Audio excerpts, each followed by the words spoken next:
सन्नान Tirmidhi किताब रोज़ों के मुतल्लक़ अबवाब बाब रमज़ान के फ़जीलत हदीस नंबर 682।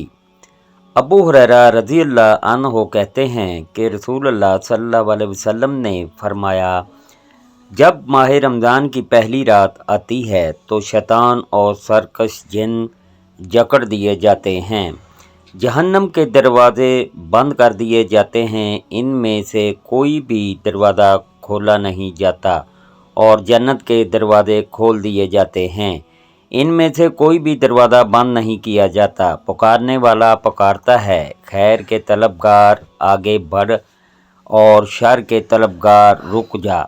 और आग से अल्लाह के बहुत से आज़ाद किए हुए बंदे तो हो सकता है कि तू भी इन्हें में से हो, और ऐसा रमज़ान की हर रात को होता है। इमाम तिरमिज़ी कहते हैं, इस बाब में अब्दुर्रहमान बिन औफ, इब्ने मसूद और सलमान रज़ियल्लाहु अन्हु से भी अहदीस में है।